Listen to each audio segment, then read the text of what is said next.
Hello guys. तो आज हम कर रहे हैं सेक्शन 11 से section 18 of Hindu marriage act 1955। Section 11 से शुरुआत करते हैं, जो है वॉइड मैरिजेस। ये कहता है कि कोई भी शादी जो इस एक्ट के आने के बाद हुई है वो वॉइड है अगर वो कोई भी प्रोविजन जो सेक्शन 5 के क्लोजेस फर्स्ट, फोर्थ और फिफ्थ में दिया गया है उनके अगेंस्ट में है, तो शादी शुरू से ही वॉइड है। इसमें क्या क्या है? फर्स्ट तो है बाइगैमी, उसके बाद सेपेंड रिलेशनशिप और प्रोहिबिटेड रिलेशनशिप, ये है। और मतलब वो है तो खुद से ही नल एंड वॉइड, बट ऐसा हो कि कोई पार्टी उसे नल एंड वॉइड कराना चाहती है तो इसमें पिटीशन देके कोई भी पार्टी इसको नल डिक्लेयर भी करा सकती है डिग्री ऑफ नलिटी के द्वारा। देखिए प्रॉपर वर्ड्स में लिखा हुआ है। उसके बाद हम बात करते हैं सेक्शन 12 के बारे में, वॉइडेबल मैरिजेस, जो मतलब पार्टीज पे डिपेंड करता है कि वो उसको वॉइड कराना चाहती है या नहीं। अगर वो वॉइड नहीं कराते हैं तो वो शादी फिर पूरी तरह से वैलिड रहेगी। Any marriage solemnized whether before और आफ्टर द कमेंसमेंट, जिस एक्ट के शुरू होने से पहले चाहे शुरू होने के बाद, शैल बी वॉइडेबल, वो वॉइडेबल होंगी और अनल भी की जा सकती है डिग्री ऑफ नलिटी के द्वारा किन्हीं भी आगे बताए गए ग्राउंड्स के आधार पर। पहला तो जो मैरिज है वो कंजुमेट ही नहीं हुई है क्योंकि जो दूसरी पार्टी थी वो इम्पोर्टेंट थी। इम्पोर्टेंट मतलब एक तरीके से प्रोक्रिएशन ऑफ चाइल्ड नहीं हो सकता था। कंजुमेट नहीं हुआ मतलब सेक्सुअल इंटरकोर्स नहीं हो पाया है दोनों पार्टीज के बीच में। That the marriage is in contravention of the condition specified in close 2 of section 5। इसमें क्या बताया गया है? जो मेंटल डिसऑर्डर्स या फिर अनसाउंडनेस ऑफ माइंड की बात बताई गई है। इसमें मेन 3 थे। एक तो पहले तो कि अनसाउंडनेस ऑफ माइंड हो जिसकी वजह से कंसेंट नहीं दे सकता हो, या फिर दूसरा ऐसा है कि कंसेंट दे भी सकता है बट वो फिर इम्पोर्टेंट है और क्या कहते हैं प्रोक्रिएशन ऑफ चाइल्ड नहीं पॉसिबल है। तीसरा वो ये था कि उसको रिकरेंट अटैक्स आते हो इंसेनिटी के, ठीक है। वो भी उसमें वर्ड यूज किया था at the time of marriage, शादी के टाइम। वो मतलब वो चीज ऑलरेडी शादी के टाइम पे थी पर बाय चांस जो पार्टी है उसको बाद में ये हुआ कि मुझे नहीं रहना इसके साथ, तो उस मैरिज को वॉइड करा सकती है। That the consent of the petitioner और the consent of the guardian in the marriage of the petitioner. पहले क्या होता था, जैसे बाल विवाह होते थे तो उसमें जो उनके पेरेंट्स होते थे या फिर जो भी गार्डियंस होते थे वो उस शादी के लिए कंसेंट देते थे। तो उस पर्सन की या फिर उसका ऐसा जो गार्डियन है उसकी जो कंसेंट है वो फोर्स के द्वारा या फिर फ्रॉड के द्वारा, मतलब एक तरीके से हम कह सकते हैं कि कान पे पिस्तौल रख के फोर्स तो ये हो गया एग्जाम्पल है जस्ट, और भी बहुत तरीके हो सकते हैं, या किसी फ्रॉड के द्वारा किसी भी जो सेरेमनी है उसके नेचर को लेके या फिर कोई ऐसी मटेरियल फैक्ट जो अगर पता होता दूसरी पार्टी को तो शायद शादी ना करती, ऐसी को छुपा के अगर कुछ शादी करते हैं तो भी हम उसको वॉइड करा सकते हैं। उसके बाद that the respondent was at the time of marriage pregnant by some other person other than the petitioner, कि जो वाइफ थी वो ऑलरेडी प्रेग्नेंट थी किसी और के द्वारा शादी के टाइम ही, तो इन सारी चीजों में वॉइड करा सकते हैं शादी को। अब इसका सबसेक्शन 2 क्या कह रहा है कि चाहे ऊपर वाले सेक्शंस में कुछ भी लिखा हो, petition for annulling a marriage will not be considered. कब नहीं फाइल कर सकते? कब? First on the ground specified in clause C of subsection 1, कि कंसेंट वाला जब सिस्टम था ना कि फोर्स फ्रॉड से हमने शादी करी है मतलब कंसेंट के लिए, तो वो एंटरटेन नहीं किया जाएगा अगर जो पिटिशन है वो 1 साल बाद की गई है, या फिर जब जो फोर्स था ना वो ऑपरेट होना बंद हो चुका है उसके 1 साल बाद, या फिर जब फ्रॉड डिस्कवर हो चुका उसके 1 साल बाद। क्या मतलब है इस चीज का? मान लो लड़के से शादी ये कह के कर ली कि भाई मेरे पास तो बहुत बहुत ज्यादा पैसे हैं, हद ज्यादा पैसे हैं, इतने करोड़ की प्रॉपर्टी है, ये है वो है, और इसी के आधार पर कुछ था इनका कि इसी के आधार पर उनकी शादी की गई थी। शादी के बाद उस वाइफ को पता चल गया कि भाई इसके पास तो कुछ नहीं है, ठीक है। एक तरीके से फ्रॉड है कि भाई आपने उस चीज का झांसा देके या फिर किसी चीज का भी, तो मान लो उसको फिर पता चल गया और वो 1 साल तक फिर भी उसी शादी में रहते और 1 साल बाद उसको बिल्कुल ही हो गया कि अब तो छोड़ इसके साथ नहीं रहना, तो इस ग्राउंड के अंदर अब नहीं आ सकती वो, क्योंकि उससे पहले पता चल गया था, जिस दिन पता चला था उससे 1 साल बाद तक नहीं बता सकते, वो उस बीच में टाइम में बता सकते थे, ठीक है। The petitioner has, with his or her full consent, lived with the other party to the marriage as husband or wife after the force has ceased to operate or as the case may be the fraud had been discovered. इसका क्या मतलब है कि पहले consent नहीं थी, ठीक है, फोर्स से ले ली, ठीक है, बट अब उनकी शादी के बाद दोनों पार्टीज ने पूरी कंसेंट से as a husband and wife रहना शुरू कर दिया है, तो फिर उसके बाद आप नहीं कह सकते कि भाई नहीं हमारे तो कंसेंट नहीं था, आप अब रह तो उस तरह से रहे हो ना। ओके, नेक्स्ट है, ये तो था कंसेंट वाला। उसके बाद था अपना कि जब किसी और पर्सन के द्वारा प्रेग्नेंट हो वाइफ, तो उस ग्राउंड पे नहीं ले सकते अगर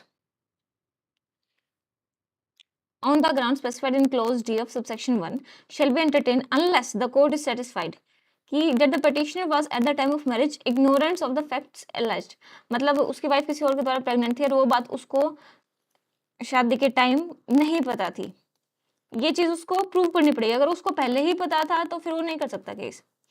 That the proceedings have been instituted in the case of marriage solemnized before commencement of this act within 1 year of such commencement and in the case of marriages solemnized after such commencement within 1 year from the date of the marriage। तो ये कह रहे हैं कि जैसे जो case शुरू हो गया ना, आपको बात पता चल गई, तो आप शादी के 1 साल बाद ऐसा केस नलिटी ऑफ डिक्री के लिए फाइल नहीं कर सकते। आपको जब पता चला तुरंत करना है। आप 1 साल का वेट कर रहे हो तो नहीं, फिर नहीं कर सकते। That the marital intercourse with the consent of the petitioner has not taken place since the discovery by the petitioner of the existence of the said ground। अगर वो जो petitioner वो कहता है कि भाई हमारा तो कुछ इंटरकोर्स हुआ ही नहीं आपस में, मैरिटल इंटरकोर्स, क्योंकि अगर उनका बीच में मैरिटल इंटरकोर्स होता है मतलब ये चीज मान ली जाती है कि उन पार्टी ने कंसेंट दे दिया था कि ठीक है कोई नहीं, आपके जो क्या कहते हैं पेट में बच्चा है फिर भी कोई बात नहीं, हमने इस मैरिज को एक्सेप्ट कर लिया है, ठीक है, तो उनके बीच में मैरिटल इंटरकोर्स नहीं होना चाहिए, ठीक है। उसके बाद हमारा सेक्शन 13 डिवोर्स, बहुत ही important topic as you all know. ये कहता है कि कोई भी मैरिज जो सोलेमनाइज की गई है इस एक्ट के आने से पहले या फिर इस एक्ट के आने के बाद, पेटिशन के द्वारा चाहे वो हस्बैंड हो चाहे वाइफ डिसोल्व करा सकते हैं उस शादी को बाय डिक्री ऑफ डिवोर्स। ये देखो यहाँ पे है बात डिक्री ऑफ डिवोर्स की, जो हमने पहले पढ़ा वॉइड एंड वॉइडेबल मैरिजेस में वो था डिक्री ऑफ नलिटी। ये फॉलोइंग ग्राउंड्स हैं जो हमें बहुत अच्छे से स्टडी करनी है क्योंकि बहुत सारे एग्जाम में आते हैं। पहला, has after the solemnization of the marriage had voluntary sexual intercourse with any person other than his or her spouse। Adultery का केस है कि भाई आप आउट ऑफ द मैरिज जाके अगर अपनी सेक्सुअल इंटरकोर्स कर रहे हो वो भी अपनी इच्छा से, तो वो एक डिवोर्स का ग्राउंड हो जाता है। उसके बाद has after the solemnization of marriage treated the petitioner with cruelty. ये जो टर्म क्रुएल्टी है ये बहुत अच्छे से एक्सप्लेन की गई है मल्टीपल केसेस में। इसको मैं आपको लिस्ट बता देती हूँ क्या है। पहले तो फिजिकल और मेंटल क्रुएल्टी दोनों इसमें काउंट होती हैं। ये क्रुएल्टी हस्बैंड को भी हो सकती है और वाइफ को भी हो सकती है। मतलब ऐसा भी हो सकता है कि वाइफ अपने हस्बैंड को डेली किसी ना किसी बात पे ताने देते हैं, चाहे उसे ये ताने मारते कि भाई तू बहुत गरीब है, भाई तो नहीं बोलेगा कि तू बहुत गरीब है, तेरे जैसे तुम्हें शादी हो गई, मैं पक गई, मैं थक गई, मतलब इस टाइप से लगातार ताने दी अगर पेटिशनर को अपने हस्बैंड को, तो वो भी क्रुएल्टी है। उसके बाद फिजिकल क्रुएल्टी, जब ऐसा हो कि फिजिकली टॉर्चर किया गया उस पर्सन को, जो वाइफ है उसको बार बार डाउरी के लिए या फिर बाकी चीजों के लिए पुश करना, फोर्स करना, वो भी क्रुएल्टी में काउंट होता है। कोई हस्बैंड है वो प्रॉपर उसकी केयर नहीं कर रहा, अफेक्शनेट नहीं है उसकी साइड में, तो ये सारी चीज भी क्रुएल्टी के अंदर आएंगी। उसके बाद नेक्स्ट है has deserted the petitioner for a continuous period of not less than 2 years immediately preceding the presentation of the petition। पूरे 2 साल के लिए जो दूसरा पर्सन है, दूसरी पार्टी है, उसने डेजर्ट कर दिया, मतलब छोड़ दिया है, अकेला छोड़ दिया है petitioner को। petitioner क्या है, मतलब कोई भी हो सकता है, हस्बैंड या वाइफ, मतलब ऐसा भी हो सकता है कि वाइफ है, हस्बैंड उसको छोड़ के चला गया, 2 साल हो गए पिटीशन फाइल करने से पहले, तो वो इस ग्राउंड पे कह सकती है मेरे को डिवोर्स चाहिए, पीछा छुड़ाओ इस आदमी से मेरा। उसके बाद है has ceased to be a Hindu by conversion to another religion. कोई पर्सन जो पहले हिंदू था at the time of marriage, but वो बाद में हिंदू से मुस्लिम में, क्रिश्चियन में, जू में, इनमें से किसी उसमें या फिर किसी अदर रिलीजन में कन्वर्ट हो गया, तो फिर ये ग्राउंड हो जाएगा डिग्री ऑफ डिवोर्स का। Has been incurably of unsound mind, कि अनसाउंड माइंड हो गया है। देखो हमने क्या किया था सेक्शन 5 में वैलिड कंडीशन में eight the time of marriage अगर अनसाउंडनेस माइंड वाली समस्याएं थी, ठीक है, तो वो वॉइड हो जाएगी सेक्शन 11 के अंदर में। बट यहाँ क्या है कि अब वो चलो मान लेते हैं शादी के बाद हो गया अनसाउंड माइंड का, या फिर उसको ऐसी डिसीज है, चलो वो पता नहीं थी उस टाइम में, कुछ भी था कि इस तरह का मेंटल डिसऑर्डर उसको हो चुका है कि अब रिस्पोंडेंट का उसके साथ रहना एक्सपेक्ट नहीं किया जा सकता। इसको अच्छे से समझने के लिए हम दो क्लोज समझते हैं, एक तो मेंटल डिसऑर्डर और एक साइकोपैथिक डिसऑर्डर। मेंटल डिसऑर्डर तो होता है कोई भी मेंटल इलनेस, अरेस्टेड और इनकम्प्लीट डेवलपमेंट ऑफ माइंड, कि पूरी तरह से दिमाग की डेवलपमेंट ना हुई हो, कोई साइकोपैथिक डिसऑर्डर हो, या फिर कोई भी डिसऑर्डर डिसेबिलिटी हो जिसमें शिजोफ्रेनिया इंक्लूडेड है। ये वाली जो वर्ड है ना शिजोफ्रेनिया, इसके बहुत सारे केस आते हैं, अभी तक आए भी हैं। आगे आगे समझते हैं और समझोगे आसानी से। जो एक्सप्रेशन है साइकोपैथिक डिसऑर्डर, इसका क्या मतलब है? देखो, आपके माइंड में तो होगा कि भाई साइकोपैथिक और मेंटल डिसऑर्डर एक ही तो चीज हुई ना, थोड़ा सा फर्क है। जो मेंटल डिसऑर्डर एक ब्रॉडर टर्म है, साइकोपैथिक एक छोटा टर्म है जो किसी भी पर्सन की साइकोलॉजी से रिलेटेड है। ऐसा भी हो सकता है कि कोई पर्सन की, एक तरीके से हम कह सकते हैं कि हैबिट्स ही ऐसी हो चुकी हैं कि वो वैसे तो नॉर्मल मनुष्य, बट उसकी कुछ चीजों को करने की आदतें ऐसी हैं जो दूसरे पर्सन को क्रुएल्टी में डाल रही हैं, या फिर उसका उसके साथ रहना बहुत ही मुश्किल कर देती हैं, जिसमें केयरलेस बिहेवियर भी इंक्लूड होता है, या फिर कोई बहुत ज्यादा एग्रेसिव है दूसरे को लेकर के। तो ये सारी चीजें होती है। चाहे हो सकता है इस केस में कि जो साइकोपैथिक डिसऑर्डर से जूझ रहा हो उसको चाहे ट्रीटमेंट की जरूरत भी ना हो, उतनी बड़ी चीज वैसे ना हो मेडिकली, बट वो साइकोलॉजिकली ऐसा इफेक्ट हो चुका है उसके माइंड पे, जिससे दूसरा जो पर्सन है उसको रहना उसके साथ बहुत ही मुश्किल हो गया है। उसके बाद आता है हमारा has been suffering from the venereal disease in a communicable form. STIs का हम एग्जांपल ले सकते हैं, सेक्सुअली ट्रांसमिटेड डिसीज, जो एक पर्सन से दूसरे पर्सन में चले जाएंगे। अगर उससे कुछ जूझ रहा है दूसरा पार्टनर, तो ये डिवोर्स का ग्राउंड हो जाएगा। उसके बाद उसने रिनाउंस कर दिया वर्ल्ड को bye entering in religious order, सन्यासी तपस्वी बन गया है, उसने घर बार छोड़ दिया, वानप्रस्थ ले लिया, सीधी सी बात है।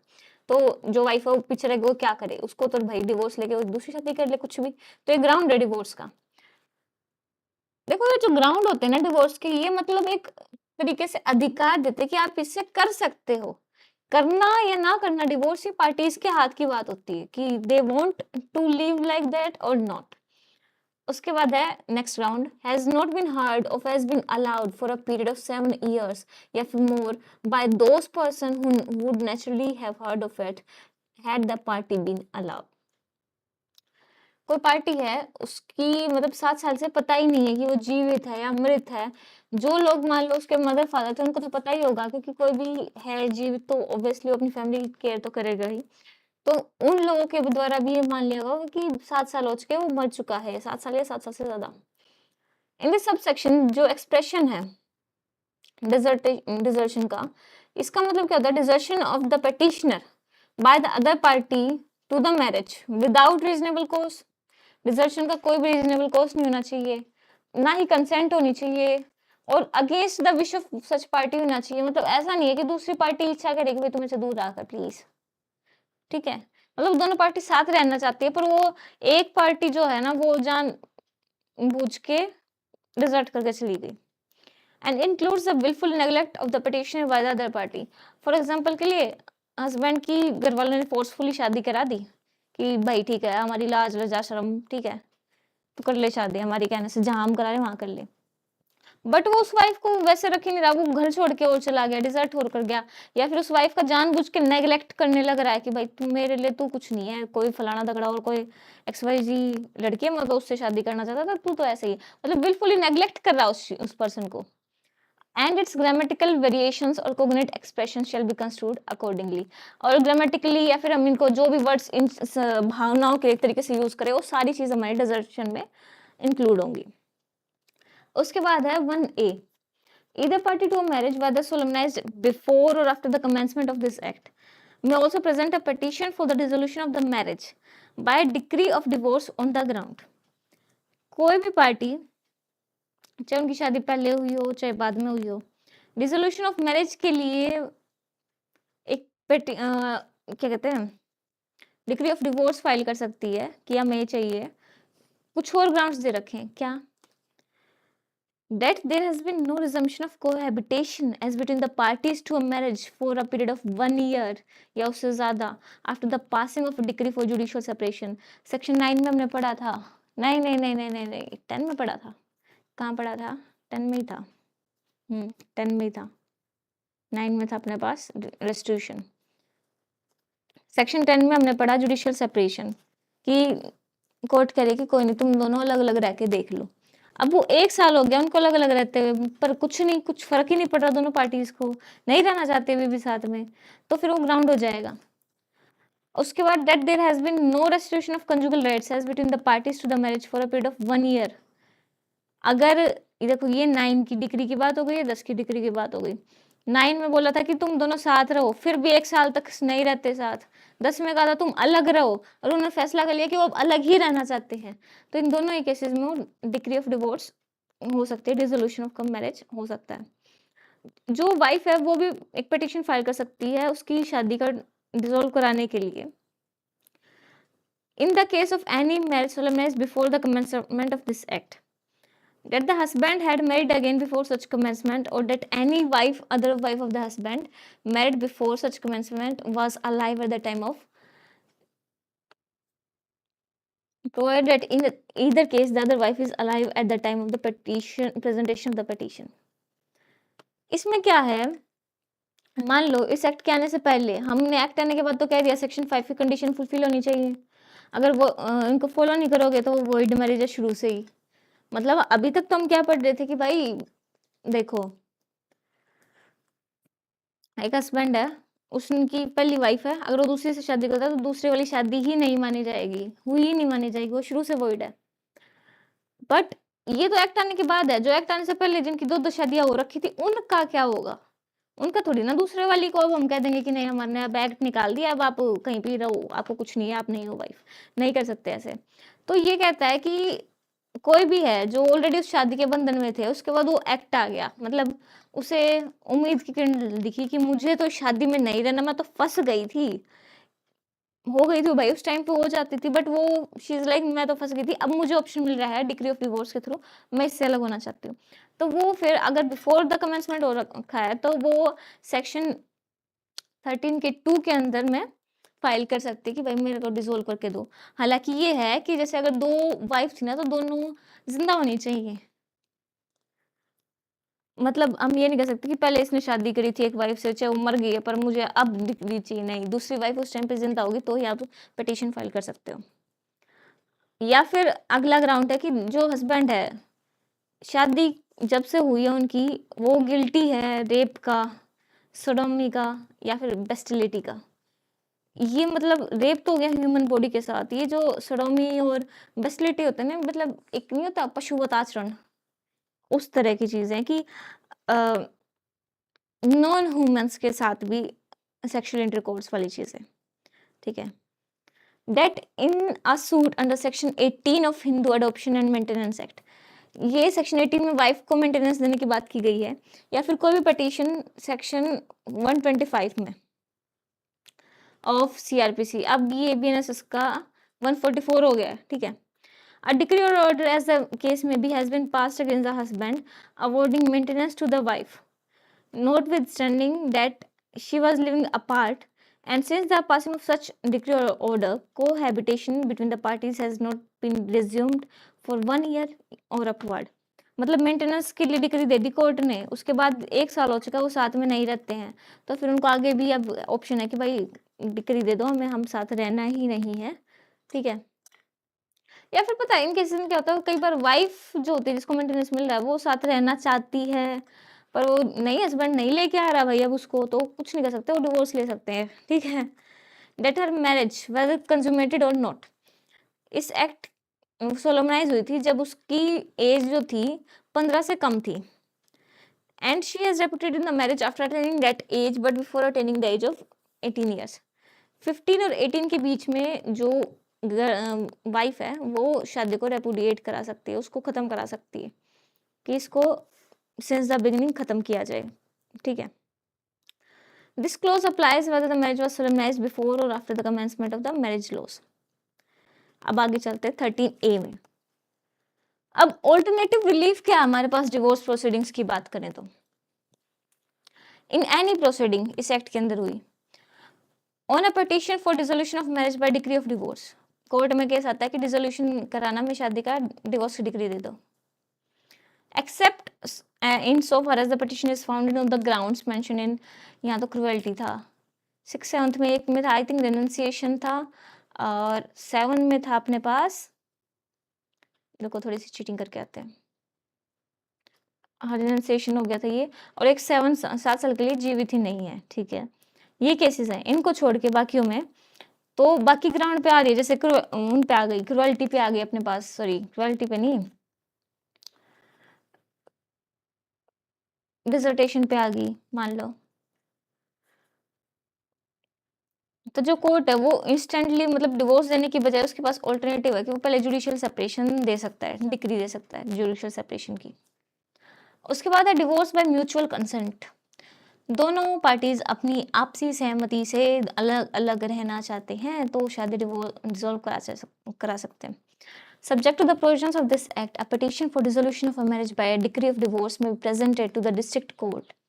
डिस्ट्रिक्ट कोर्ट में प्रेजेंट की जाएगी दोनों पार्टीज के द्वारा, चाहे वो एक्ट के आने से पहले की हैं बाद की हैं, इस ग्राउंड पे कि वो एक दूसरे से 1 साल या उससे ज़्यादा के लिए अलग रह रहे हैं और वो साथ में नहीं रह पाएंगे और उन्होंने म्यूचुअली डिसाइड कर लिया है कि भाई अब हमारी मैरिज को डिसॉल्व हो जाना चाहिए।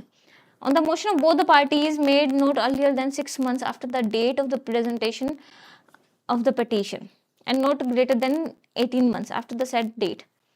अगर वो पिटिशन विड्रॉ नहीं की गई है बीच के टाइम में और जो कोर्ट है वो भी सेटिस्फाइड है दोनों पार्टीज की सुनने के बाद, वो फिर डिवोर्स की डिक्री मतलब दे सकती है। कहने का क्या मतलब है, जैसे आज पिटिशन फाइल हुई, उसकी 6 से 18 महीने तक के टाइम में अगर कोई भी पार्टी अपना जो कंसेंट है उसको विड्रॉ नहीं करती है तो डिवोर्स दिया जा सकता है, डिवोर्स की डिक्री दी जा सकती है। उसके बाद है section 14, no petition for divorce is to be presented within 1 year of marriage, notwithstanding anything contain in this act, इस एक्ट में कुछ भी कहा गया हो, ये कंपिटेंट नहीं होगा किसी भी कोर्ट को एंटरटेन करने के लिए कोई भी petition for dissolution of marriage by decree of divorce, unless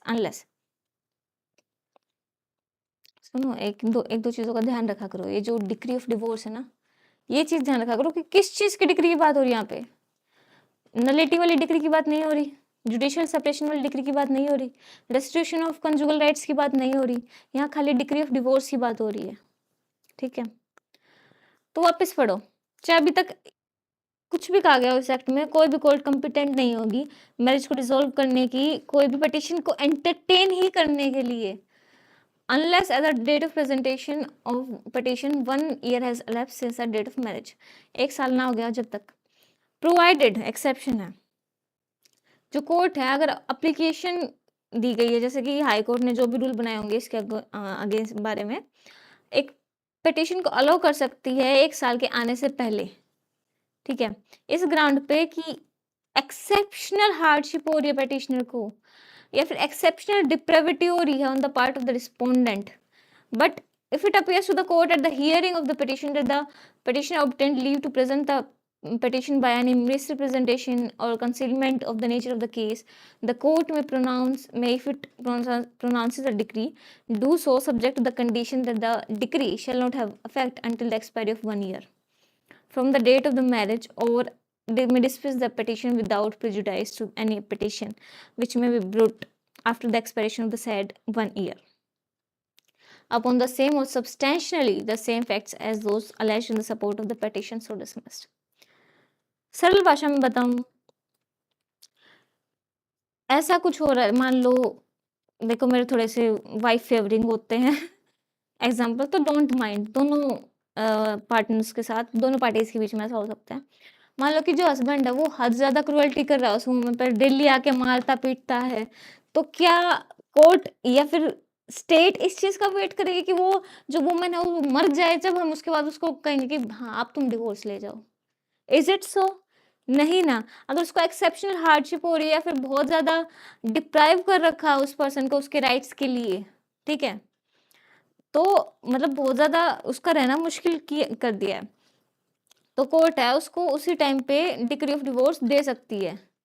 हालाँकि जैसी ये कंडीशंस होगी उसके अकॉर्डिंग कोर्ट ये भी फैसला ले सकती है कि भाई हमने डिक्री ऑफ डिवोर्स दी है, बट इसका मेन जो इन इफेक्ट है वो 1 साल बाद आएगा।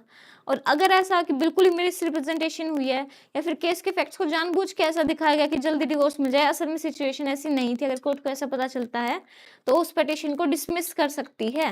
हालाँकि डिसमिसल के बाद भी जब 1 साल पूरा हो जाएगा उसके बाद हम सेम ग्राउंड्स पे, सेम फैक्ट्स पे वापस पिटीशन डाल सकते हैं। ठीक है? अब डिस्पोज करते टाइम कोई भी application under this section for leave to present petition for divorce before the expiration of 1 year from the date of marriage, the court shall have regard to the interest of any children of the marriage and to the question when there is a reasonable probability of a reconciliation between the parties before the expiration of the said 1 year.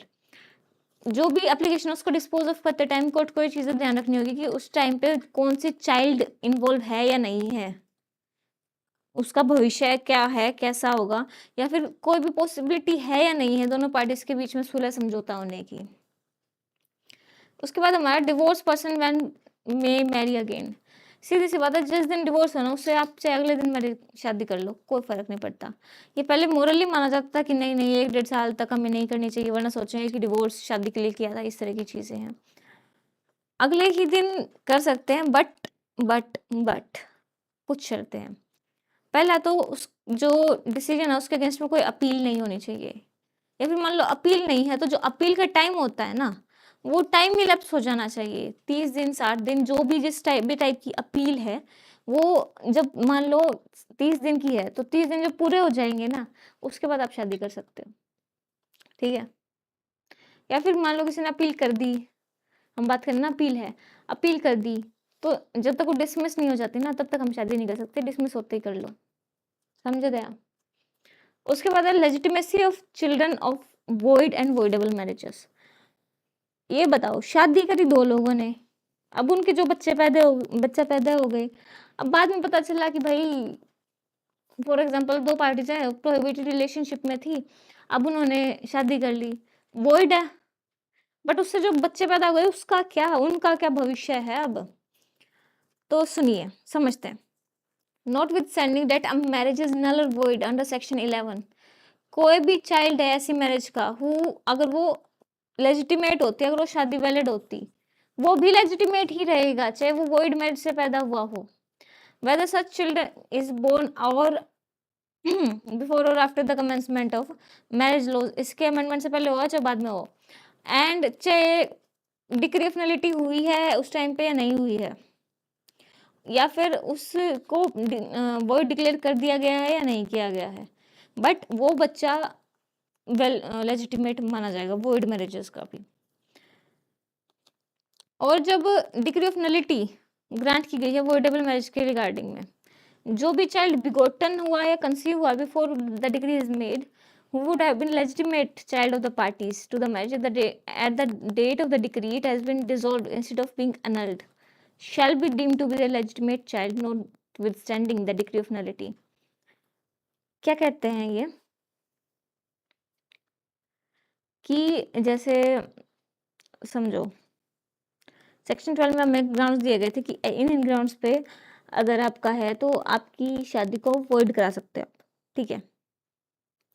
तो ये कहते हैं कि decree के time पे अगर वो बच्चा बिगोटन होता या कंसीव हो रखा होता, मतलब पेट में वोम में होता, चाहे किसी भी फॉर्म में हो, ठीक है, तो उसको लेजिटिमेट माना जाएगा कि जैसे वो डिसॉल्व हुई हो, मतलब डिवोर्स हुआ हो जैसे पार्टीज का नलिटी की बजाय, उसी तरीके से इसको वैलिड माना जाएगा, मतलब लेजिटिमेट माना जाएगा।